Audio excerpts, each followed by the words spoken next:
in person.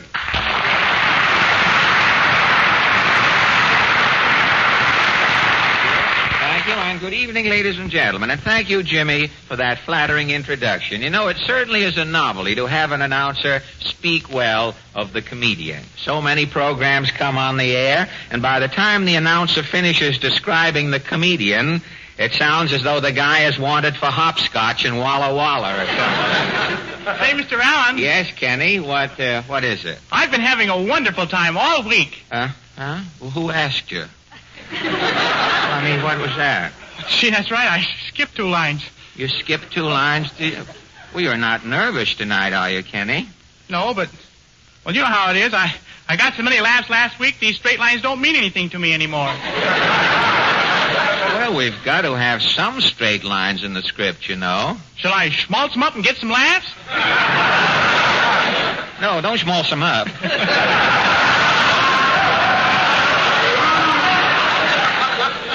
Tell me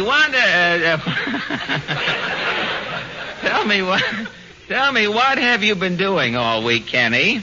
I've been having a wonderful time. This is where that comes in, I guess. Yes, well, I think it fitted better the first time, the way you had it. But now look, Kenny, I'm pretty busy. I've got to get along with my newsreel. Am I in the newsreels, Mr. Allen? No, you're not, Kenny. But later on in the sketch, you have a fat, dramatic part. Have I? Oh, boy, wait till Dennis Day hears me tonight. Yes, sir. You won't be puerile and banal, I'll tell you that. And while Kenny brings his enthusiasm to a boil, we turn to the latest news of the week. The Texaco News presents Your World on Parade. New York City, New York. Recent advertising campaign enlightens public on beneficial proteins and minerals to be obtained through eating meat. As a tribute to the packing industry, Mr. Edgar Guest has written a poem called Meat on the Table. Texaco News, sensing new commercial field for American poets, interviews several little-known bards to get their reactions to new markets for their poetic wares. First, a poet from the fields, Mr. What is your name again, sir? Bliss Bullfinch. Bliss Bullfinch? And no cracks. Have you read Mr. Guest's poem, Bliss? Meat on the Table? Oh, yes. I gave a reading of Meat on the Table only last week. Ours is a land of steak and chops, of pork, beef, lamb, and veal. I know. I'm quite familiar with it. Well, where did you give this reading? In a refrigerator on 14th Street. In a refrigerator? Yes, it was a warm day outside. The meat in the poem might have spoiled. I understand, Bliss. But tell me, Mr. Bullfinch, has Mr. Guest's meat poem inspired you? No. For my inspiration, I have had to turn to the vegetable kingdom. Oh, I see. The vegetable kingdom. Yes. Have you heard my latest vegetable sonnet? Is envy turning you green, little pea?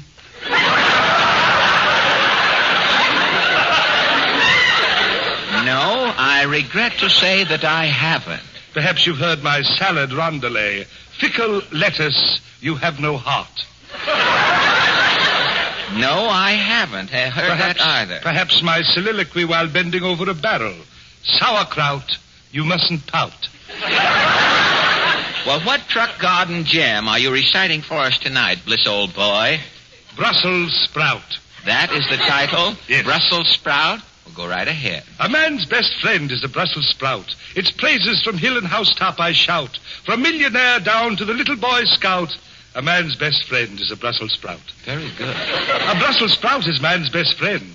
If you've hurt a sprout, go make amend. Don't abuse a sprout in jest or fun. For every Brussels sprout is some cabbage's son. Well done.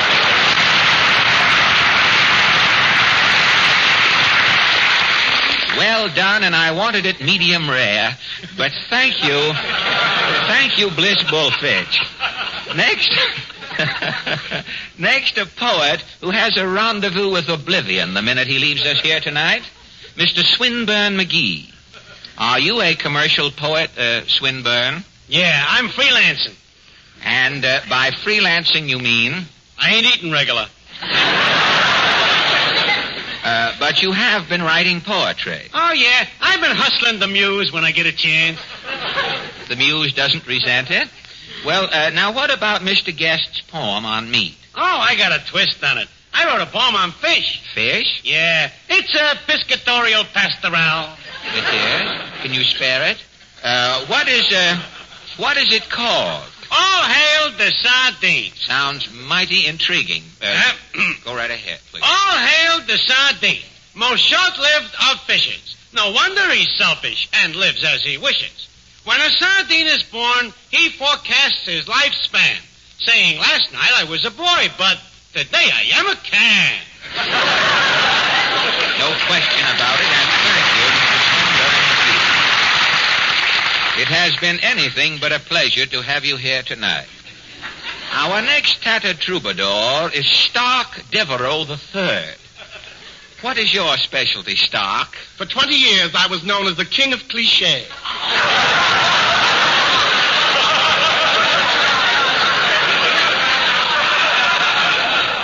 The king of cliché, really? Yes. Then for 2 years, I didn't write a line. You were written out? No, I lost my beret. And you have been writing bareheaded ever since? Oh, no. I put one hand on my head and write with the other. Too bad you haven't a third hand. You could pick up that egg. But have you read Mr. Guest's poem, Meat on the Table? Oh, no. I poo-poo vitamin verse. You do? Yes. I concentrate on the inanimate. I glorify the group. Well, how do you mean? Well, a cow alone is a cow. Together, it's a herd.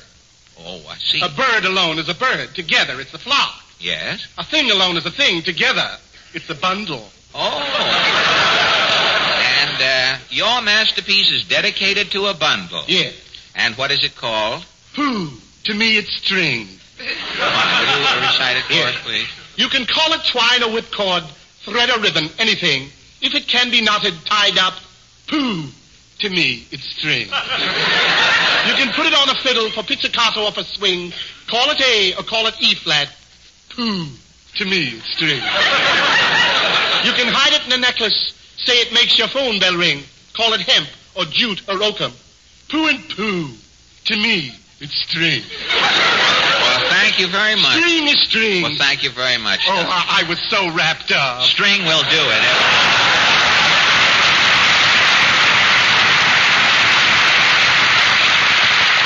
And now, last and no doubt least, a young poetess who always carries a suitcase because she knows she's going places, Miss Steffi Buxbaum. I am appearing courtesy Mandel's Nut Shop. Oh, you are at Mandel's Nut Shop? Yes, tonight I should be working. Mr. Mandel is letting me off. Oh, I see. I didn't. But only on one condition. You have to. First, I mention Mandel's Nut Shop. It's a must. Well, have you been on the air before? Air, he says. I am breathing it. No, I mean, have you been on any radio programs before? Every night I'm appearing. Always it's a quiz show. Double or leave it. Ask it, schmask it. I'm a regular Vox mom. A Vox mom? Oh, that's a Vox pop, only a woman. Oh, I never would have known. Thank you very much. Now, but you are a poetess, Miss Buxbaum. What else? But by Steffi Buxbaum, their poems is only about something you couldn't see. You mean hidden things around the nut shop? Exactly. Like a bugle call to a pecan kernel. Oh. You can't see those, can you? Uh-huh. And still you write about them. That's right. Yes. Gesundheit to a cashew. Oh, now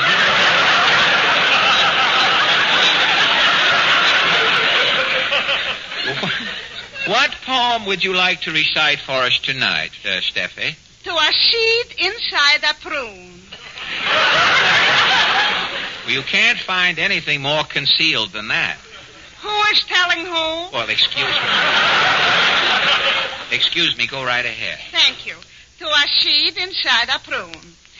Hello, little seed inside a prune. What's new in there? What is doing?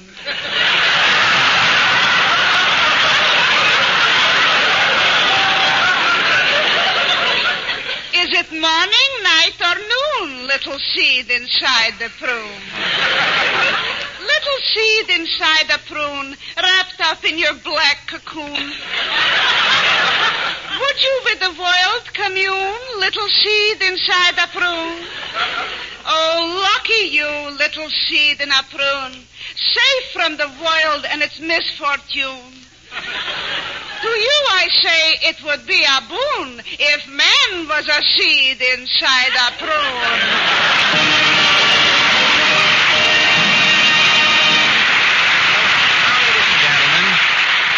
Kenny Baker sings for us Because.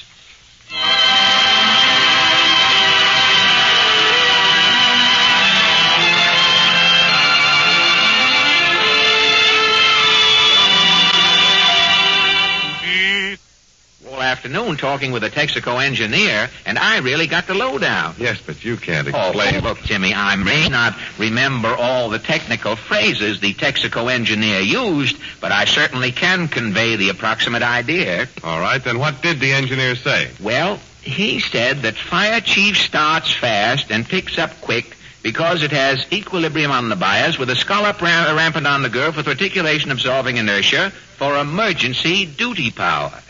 Is that what he said? Well, that's the way it sounded to me, Jimmy. As I got it, fire chief is so good because it's fiddly with the double warts and hemmed in on the bustle at approximately slurp. How am I doing, Jimmy? Well, frankly, Fred, I think you're octane happy. Well, it could be. Yeah. But most of us would be if we heard a technical explanation of the reasons for fire chiefs. Through the rhyme. Very nice, Al, too. And now, ladies and Mr. Allen. Yes, Kenny? Is this where I do my acting? No, not now. A little later on. Oh. To be or not to be? Is that a question? Well, yeah. Always has been up to now. Of course, you might change the slant on it. And now, ladies and gentlemen, our guest tonight... Hello, Mr. Allen. Oh, hello.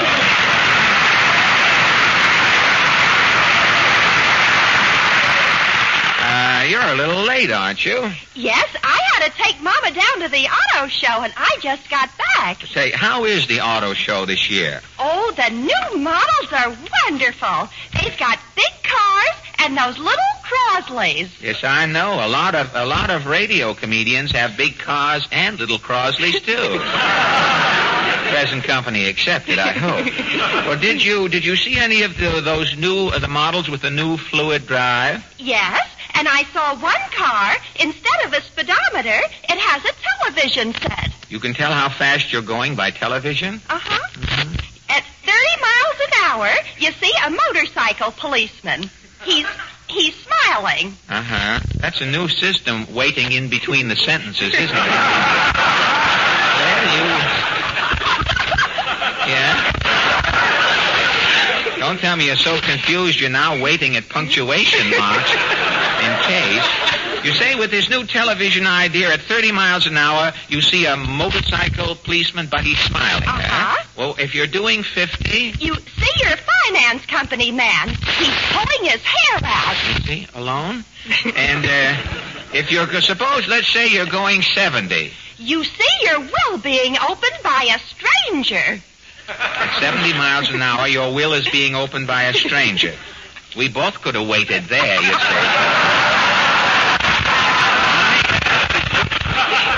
I have caught a cross-town bus with less waiting than... Well, that's a wonderful idea, even if it didn't pan out so well. Tell me, have all the new models got radios this year? All except the ones that Major Bose advertises. Well, what happens if you want entertainment in one of the Major's cars? Well, you turn the knob, and a unit comes out.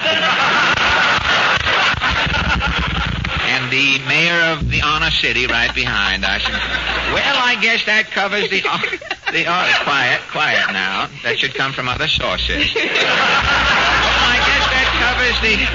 Listen, If we can do that, we can do away with the audience entirely. I tell them and you laugh at them. Well, I guess that covers the auto show. May come to that yet, too.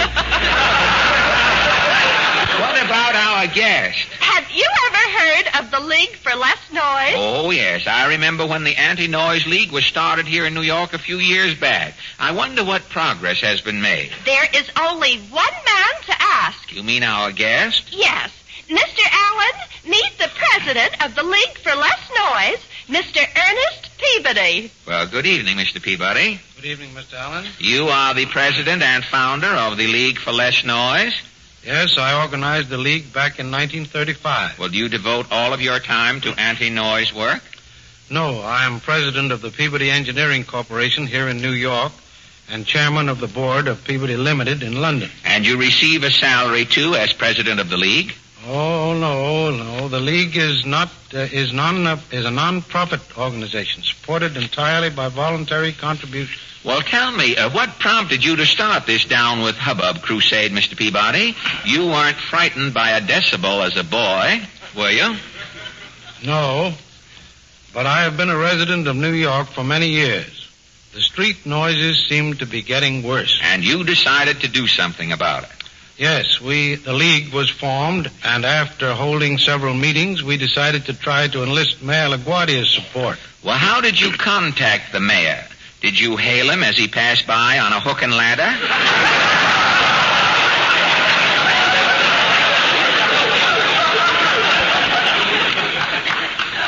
No, we went down to City Hall. You took a chance, eh?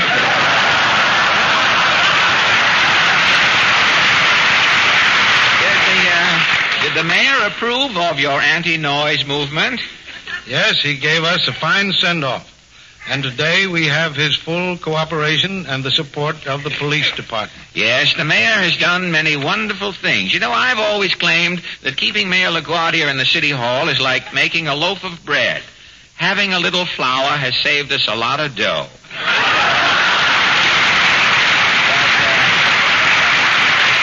Tell me, Mr. Peabody, how does the League go about curbing noise? You know, Gesundheit.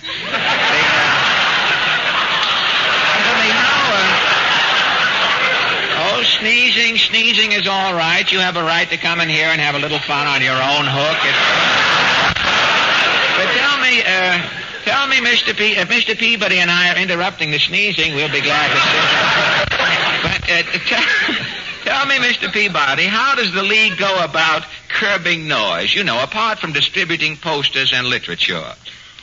We receive thousands of complaints about noise, which we asked the Safety Bureau to investigate, and they're doing a fine job. Well, don't tell me that a person here in New York City can get 30 days for committing a blowout in his bubble gum, or that the police can force a man wearing a loud necktie to put on a muffler.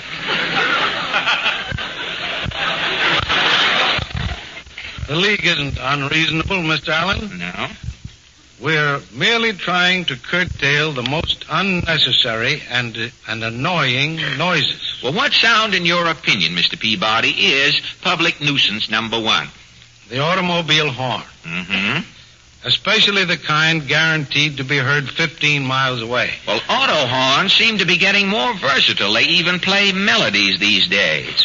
I read about a new musical automobile horn that's coming out before you can even blow it. You have to take 6 lessons at Madame La Wurlitzer.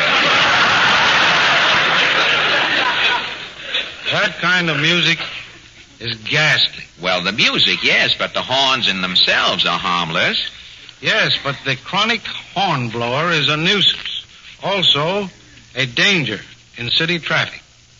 That's why the Safety Bureau is handling the anti-noise campaign. Well, tell me, what steps have you taken to curb horn blowing? Well, for one thing, during the first 6 months of this year, over 40,000 warnings and 3,000 summonses were given out for unnecessary honking. In other words, you hope to eliminate the toot, the whole toot, and nothing but the toot. Exactly.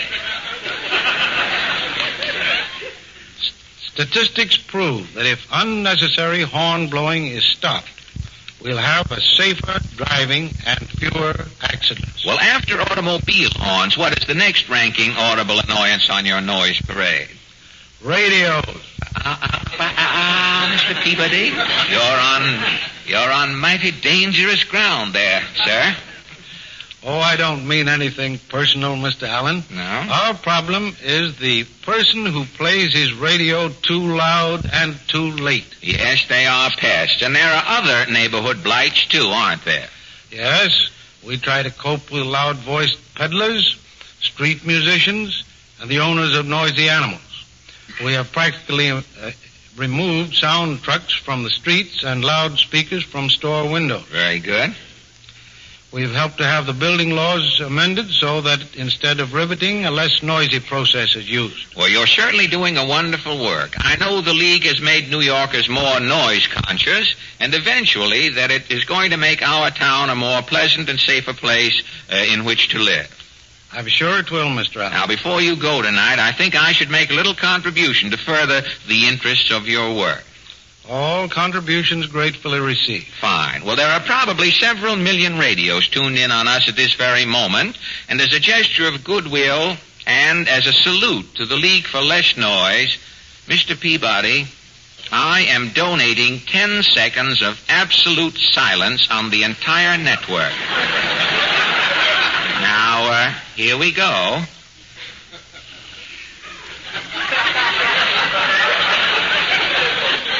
There you are, Mr. Peabody. How was that? Mr. Allen, those were the pleasantest 10 seconds I ever spent in New York. Thank you a lot. And don't forget, Noise Abatement Week throughout the country starts October 21st. I'll make a note of it. Thank you, and good night, Mr. Ernest Peabody.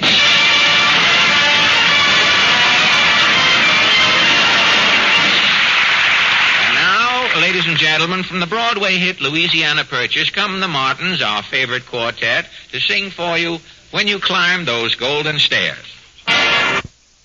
Which have written in to me, General Delivery, my home address, asking if they're going to have a chance to use their ski suits this winter. And so tonight, for advance information on the weather for the coming months, we bring you the Dean of Amateur Weather Prophets, Mr. Seymour Drip. Now, tell us, Mr. Drip, on what do you base your forecast for the coming winter? My meteorological prognostications are based upon a survey of squirrels' nests.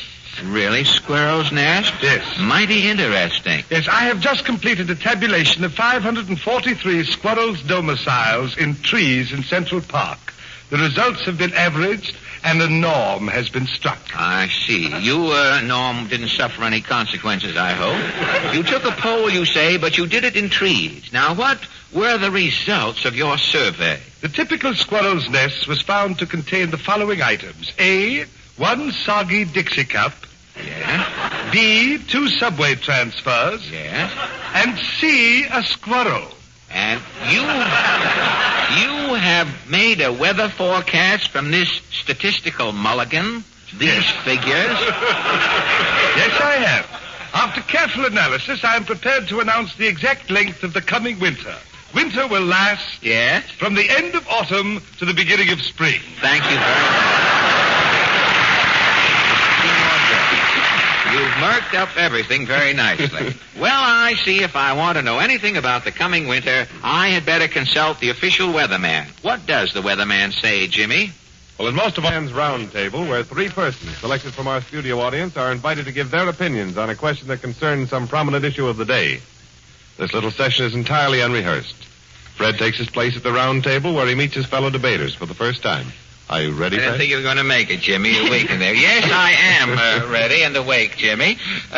Portland, would you kindly introduce the first member of our board, please? Yes, Mr. Lionel Toll, New York City. Good evening, Mr. Toll. Good evening. May I didn't wake you up. No, you didn't, Mr. But, may I ask your profession, Mr. Toll? I'm a motion picture trade paper editor and publicity director. What trade paper, do you mind saying? The Independent. The Independent? We mean that's a paper that is sponsored by the independent theater owners in America? That's right. How many independent theater owners are there, motion picture theater owners in the country? About 12,000. Really? 12,000, huh? Do you think I made a picture at Paramount this summer with a famous character actor out there? a nephew of Boris Karloff's who might... Now, do you think the independent theater owners will be able to handle this attraction when it comes out in December? If they get the picture on a percentage basis. If they get it on a percentage? Yeah. Most of the percentage should be Alan. Oh, well, that's very kind of you, Mr. Toll. I thought you meant that Benny and I would also have to service the theater, sweep out while the picture... Thanks a lot, Mr. Toll. I'm drooling here. I'm getting distance. I hope you don't mind. And now, Portland. Miss Marion Miner from Mystic, Connecticut. Good evening, Miss Miner. Good evening, Mr. Allen. May I ask your profession or calling? I'm a child's nurse. A child's nurse? That's right. Do you feel at home here tonight? Not exactly. No, you should. I'm in my second childhood. Well, I didn't know that. Well, I'd like to continue this discussion a little farther, but unfortunately I shan't be able to. I hope you don't mind. Perfectly all right. Thank you. So nice of you. Now, Portland. Mr. Harry Klein from New York City. Good evening, Mr. Klein. Good evening, Mr. Allen. May I ask your calling, profession, racket, or industry? Short order cook. You're a short order cook, are you? That's fine, yes. Tell me, Mr. Klein. Don't. Jim's doing ventriloquism. Mr. Klein can speak for himself. Jim's around there doing the burger. Let Mr. Klein alone. Well, that brings us to our question, Mr. Klein. And tonight, in spite of Uncle Jim, and tonight we take up a question that concerns radio. Ever since the radio set has replaced the magic lantern in most homes, except in Beverly Hills, studio audiences have been a subject for debate. Many listeners claim that the riotous laughter and applause of studio audiences spoil the program for them at home. Other listeners say that the studio audiences liven up the programs and that hearing others having a good time increases their enjoyment of the programs at home. Now, our question tonight is, do you think that studio audiences are an asset or a liability to radio programs? Now, Mr. Toll, how do you feel about studio audiences? I really don't feel very greatly about them or not. You don't? You don't? Personally, I like to listen to the radio at home. You rather listen to the radio at home than in the studio? Yeah, because I can turn the program off at home.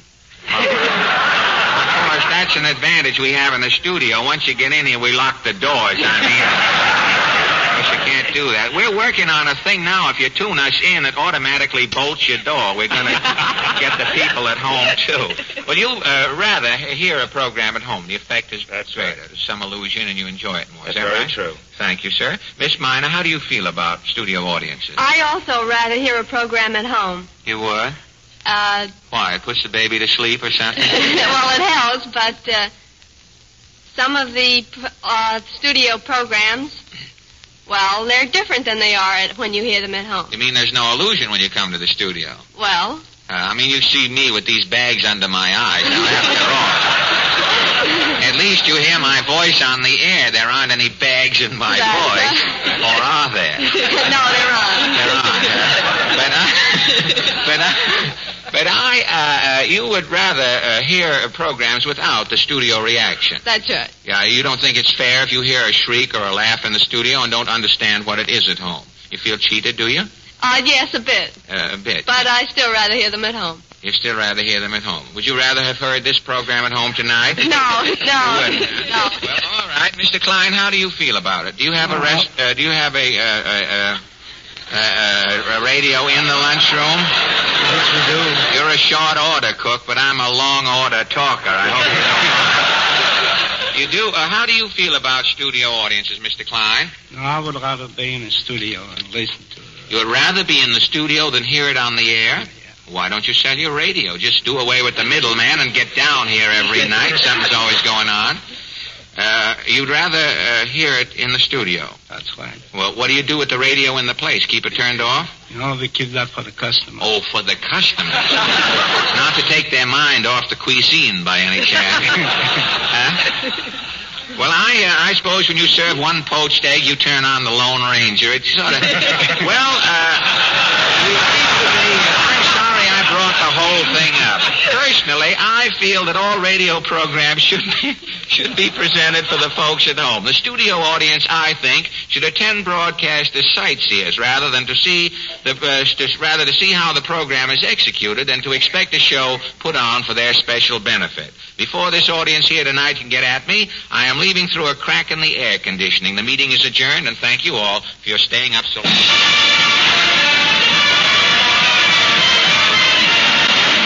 Thank you. Say, Kenny. Yes, Kenny, Mr. Allen? oh, you're there, are you? Yeah. I've heard of a delayed take, but not a delayed line before. That's a new, all these new things cropping Is up. this where I do my acting? Well, no, Kenny. This is where you sing again. I have it on my cuff here. What would you suggest? I'll never smile again. Oh.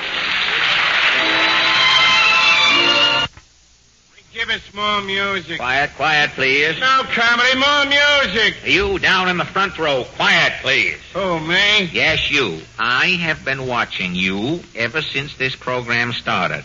I have never seen anybody get more unenjoyment out of comedy. To put it bluntly, Bud, I have seen happier looking pans than yours under ice boxes. Well,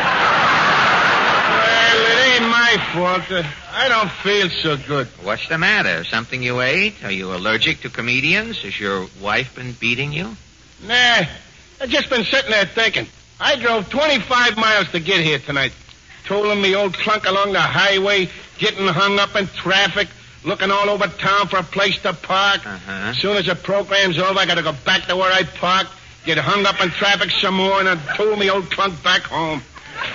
It's a hibiscus circle. Yeah.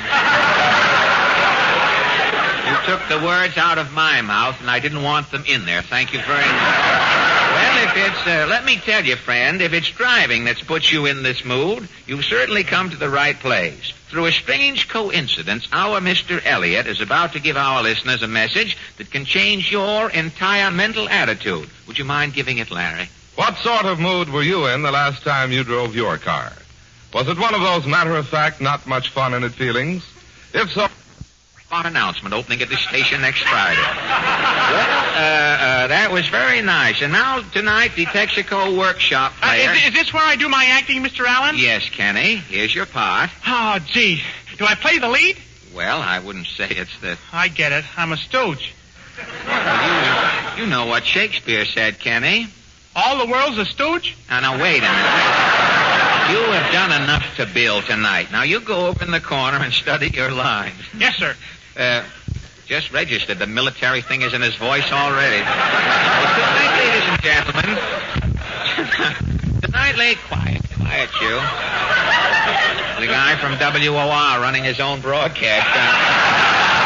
Ladies and gentlemen, tonight, the Texaco Workshop players present a blood-curdling mystery. It's called Death Takes a Boniface, or one long pen was disguised as a girdle, so they knew he was closing in. Curtain, Alfredo.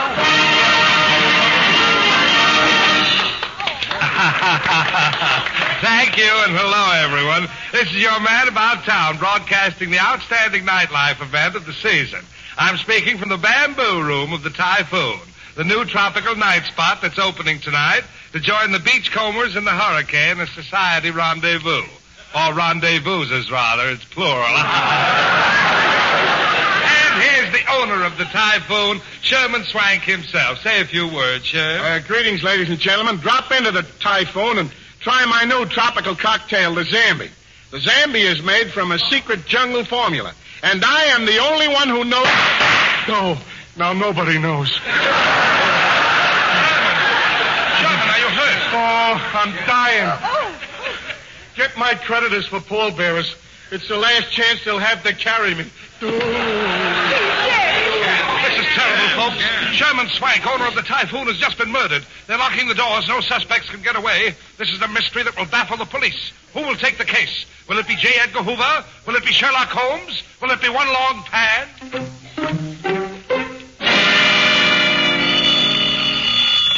Hello? Yeah, this is the FBI. What? Somebody just shot a nightclub owner? You got the wrong FBI, mister. This is the Full of Brush Institute.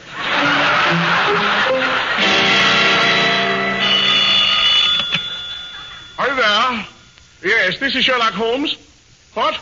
Sorry, old boy. I can't take the case. No, I'm just sitting down to dinner. I'm about to have my soup. Quick, Watson, the noodle.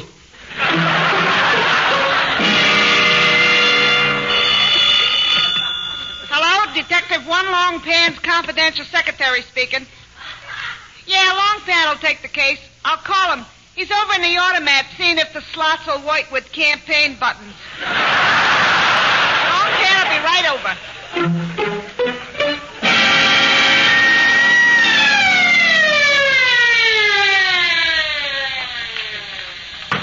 Come in. Ah, Gleating. Thought I never get here.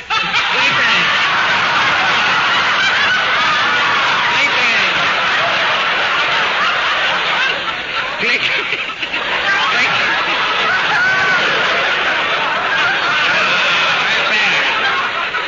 Very bad. Come radio car. Sound man, hold radio car up. Gleating and was Mark still, kid, eh? Detective One Longpan reporting. I'll never smile again. I lost my upper plate. Hey, what is this? Who are you, you Mongolian hepcat? I am Detective One Longpan. Oh, well, you're just in time. Sherman Swank, the owner of this nightclub, has just been murdered. Murder. Who are you, Mr. Big Shop? I am Monty Cuff, Sherman's partner. Very good. Where's body? Body and murder case very important. I had Sherman brought in the office here. Then we are not alone. No, the body's there in the corner, under that tablecloth. Aesop say nightclub owner who die on the tablecloth still have cover. Long pan pickup cloth. Oh, pickup. Oh, I see you. Oh. Poor Sherman. Look at him. Shot right through the sneer. Two bullet hole. Very baffling. Long pan zip into action. Long pan examine suspect. Where are suspect? I got everybody locked in the club. Nobody can leave here until you say so. Very good. Long pan. I say, which one of you is a detective? I am Detective One Long Pan, buddy. Oriental Arsenic Lupin. What do you want, kiddo? I've got to go. I'll miss my bus for West Orange, New Jersey. Why, you bus left. I just hear bus.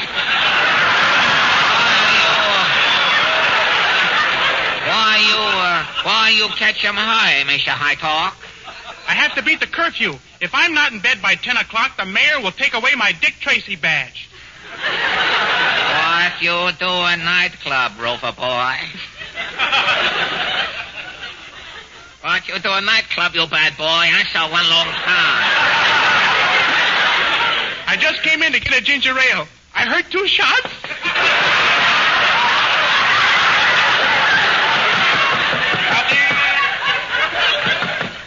Come in.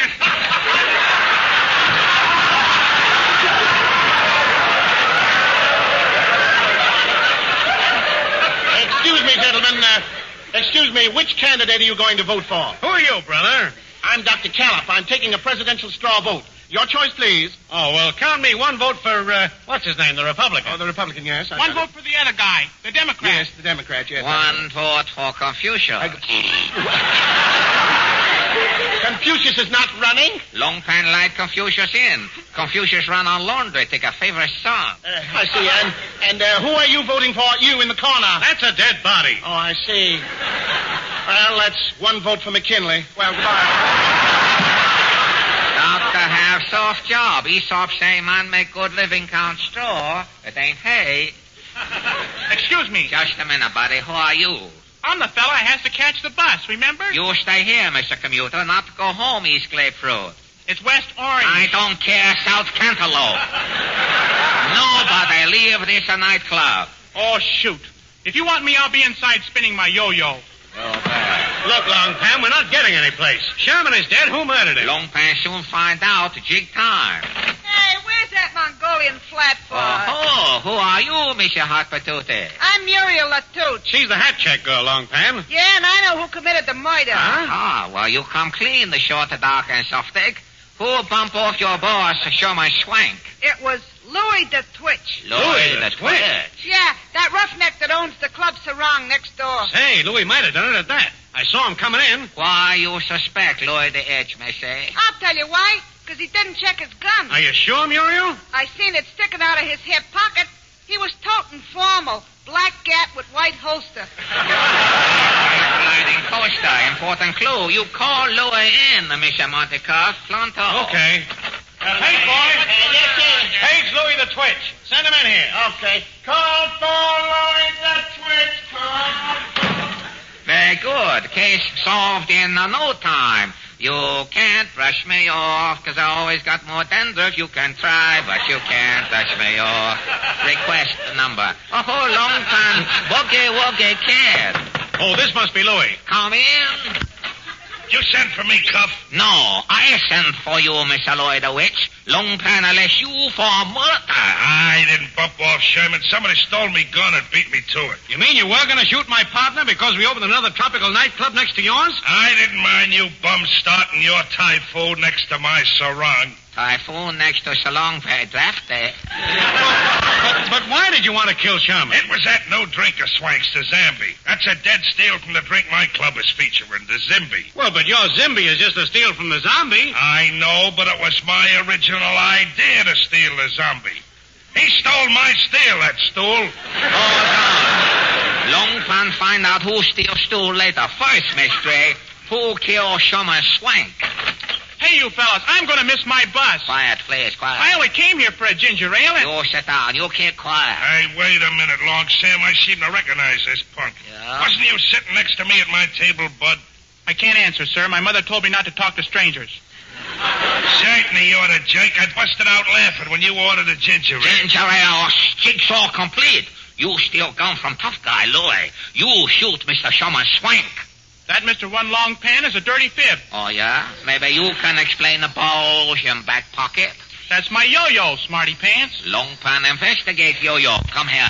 Well, good night, all. Hey, Louis. Come here, get over there. Let me you see, not yo-yo in pocket. Lee Wallowa. Lee Wallowa? Yeah, that's my gat, too. You see, there's me crest on the handle. Also, 2 bullets missing. You face up, Mr. High Boys. Okay. You got me, Long Pan. I killed Sherman Swank. Why, Daddy? It was that darn drink, the Zambi. Zambi? Yes. I came in to get a ginger ale, and what did they bring me? A Zambi. It was the last straw. But why? You see, I love ginger ale. And with all those crazy drinks all over town, I can't get a ginger ale. Every time I order ginger ale, they bring me a zombie, a Zimby, a Zumbi, a Zambi. I'll get ginger ale if I have to shoot every nightclub owner in town. I'll kill myself. You stop straining voice, Kenny Baker, or next week you'll sing bass. I don't care. Tell me, Long Pan, will I hang for this killing? No, Kenny. Tenor singer get away with murder. Nobody ever hang you. Why not? Aesop say nobody ever want good tenor to swing.